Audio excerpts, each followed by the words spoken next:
अकोल्यामध्ये भारतीय जनता पक्षाला मोठा धक्का बसण्याची शक्यता आहे, कारण पिता पुत्र हाती तुतारी घेणार असल्याची माहिती सूत्रांकडून मिळते।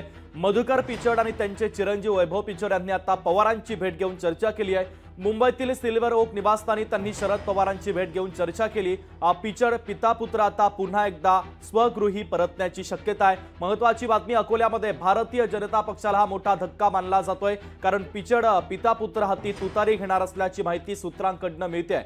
मधुकर पिचड आणि वैभव पिचड यांनी शरद पवारांची भेट घेऊन चर्चा केली। मुंबईतील सिल्वर ओक निवासस्थानी आता ही भेट घेतलेली आहे, त्यामुळे आता अहमदनगरच्या अकोलेमधील राजकीय समीकरण बदलण्याची शक्यता आहे।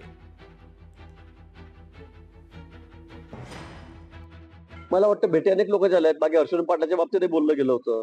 आता काही ना काही कारणानिमित्त कोणी कोणी भेटतं, कुठे एखाद्या बैठकीत भेटतं, मीटिंग मध्ये भेटतं, तर त्याला काही त्याचा अर्थ असा काही सगळे लोक तिकडे चाललेत का इकडे आलेत असा होत नाही।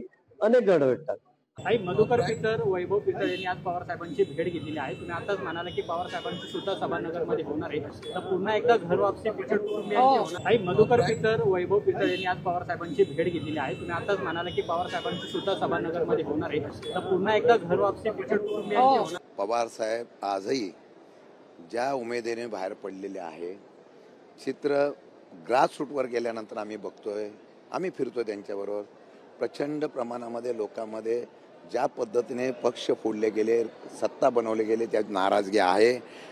भले भले अजून आगे आगे देखो क्या होता है, भले भले यामध्ये पवार साहेबांच्यावर येतील, पण ते साहेब निर्णय घेताना कोणाला घ्यायचा आणि कोणाबद्दल लोकांमध्ये भावना आहे, सहानुभूती आहे, याचा विचार करून निर्णय घेतील असं मला वाटतं।